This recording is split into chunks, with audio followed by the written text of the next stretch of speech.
The truth is that, for example, well-off traditionalists and urban progressives have very different views of the kind of country they want to create. And if you're going to engage the centrists, you again need to give them some idea of the sense of direction in which we are going. And I think the honest truth is at the moment, neither Conservative nor Labour are proving very effective at that. But ultimately, this election campaign is about you, the people, who are actually going to vote. And whose vote really matters. We all get one vote, but some votes are more important than others. Getting to know the electorate a little better might give us some clues as to how it might be won and lost. The National Centre for Social Research has today named 6 categories of UK voters that map the politics of the electorate. There are Middle Britons, biggest group of voters, about 1 in 5, mostly in the middle ground across the closest to being a typical voter. They're the apolitical centrists, 17% of them, less politically aligned on the right on economic issues, but more centrist on social issues, relatively young and low income. The urban progressives, university-educated professionals leaning to the left on economic issues and liberal on social ones. Then there's the soft left liberals, university-educated, politically engaged, liberal on social issues, more centrist on the economy, though, more likely to vote Green, Lib Dem or Labour. The left-behind patriots, they're patriotic, mostly voted for Brexit, opposed to economic inequality, but conservative in their social outlook. And the well-off traditionalists, highly politically engaged and like to vote, many living in rural South East with socially conservative views. So, which of those do we need to worry about? Well, who better to ask? The Professor Sir John Curtice from the National Centre for Social Research. Hi, John. Good morning to you, Matt. I hope that I've managed to surmise those. I thought you did a brilliant job. I was wondering if I needed to do the interview, actually. Well, no, so the interesting thing is people are already thinking, oh, am I in that group? Am I in this group? Exactly. Obviously, everyone has one vote, John, but which group, I suppose the interesting thing if you're a political party is which group do you have in the bag and who is most up for grabs? So Okay, right. So as you might expect, the Conservative Party have in the bag, very firmly in the bag, what we call the well-off traditionalists. They are pretty right-wing on economic issues, so they don't want more taxation. They're not particularly concerned about inequality. And they respond to some of the socially conservative measures, things like Rishi Sunak's national service proposal, and being tougher on criminals. And they're also a very highly engaged group. So that's the Conservative core group. There are then a couple of left-inclined groups over which there's a bit more competition and which are completely dominated by Labour. Group number one, as you might imagine, are the urban progressive. Yes, those are those young middle-class professionals walking up and down the streets of London and some of our university towns. They are left-wing on economic issues. They are liberal on social issues. They're very engaged in politics. Heavily Labour, but these are also the group amongst whom the Greens do best. Oh, and by the way, the SNP pick up some of these group north of the border as well.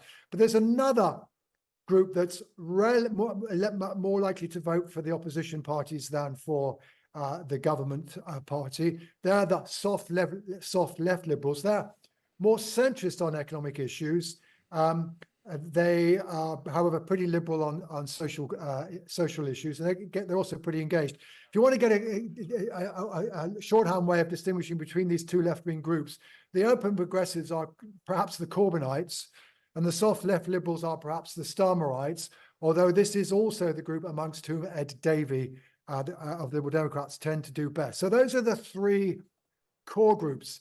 We've then 3 other groups which are much more politically divided, 1, but 2, although they are therefore perhaps the groups where parties might have hopes for gaining votes, they're also, all 3 of them, heavily disengaged groups. They're not terribly interested in politics. They tend not to support a particular party.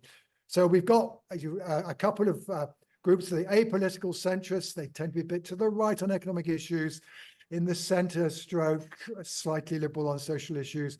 But they're very, very disengaged. They just don't have very strong views at all. And they're quite close, but they're slightly different from the Middle Britons who are on the centre on economic issues, but also tend to be on the centre on liberal issues as well. Both these groups very heavily divided between Labour and Conservative. And then we've got the group which perhaps are the closest to the group where Reform might hope to pick up support and probably have picked up support. in recent weeks, and that is the folk who are left-wing on economic issues, which you might think would make them Labour, but they are socially conservative. They're some of those left-behind voters that Sir Keir Starmer has been chasing, but which it's also the attitudinal profile that was always more inclined to vote UKIP, and where now there are signs that Reform are doing well. So that's another group, not very heavily engaged, but again, a different kind of competition from the two simple centrist groups. And to what extent, John, because, you know, if there is a criticism of where we are so far in the campaign, the amount of detail there is on, I mean, particularly on tax and spend, everyone's ruling out things rather than giving any detail. Indeed. So if we're trying to work out someone who's centrist on the economy, someone who's more right-wing on the economy or left-wing on the economy, how can we work out what they might do, given that everyone's economic plans basically are not going to spending on tax, and don't worry, spending's all fine. So if you are putting people in these groups, how can we work out where they might go, given we know so little about the tax and spend plans of the two main parties? Well, the answer to is that insofar as the parties don't come up with clear messages to these voters, quite a lot of them will probably stay at home and they'll end up dividing their support. But I think there's an important underlying point here, Matt, which connects this research with the state of the campaign.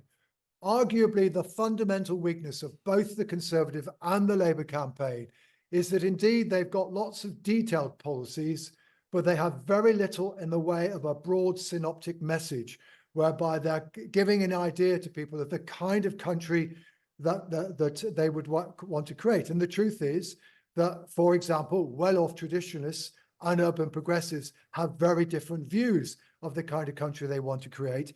And if you're going to engage the centrists, you again need to give them some idea of the sense of direction in which we are going. And I think the honest truth is, at the moment, neither Conservative nor Labour are proving very effective at that. We've had lots of initiatives from the Conservative Party, but the whole seems to be less than the sum of the parts. The Labour Party, perhaps partly because of the fiscal situation, are trying to make very limited promises, but they talk about pragmatic common sense government. That's what Sir Keir Starmer talked about last night. Well, I guess all voters hope that we will have a pragmatic common sense government. The question is, what more do they have to offer us than that?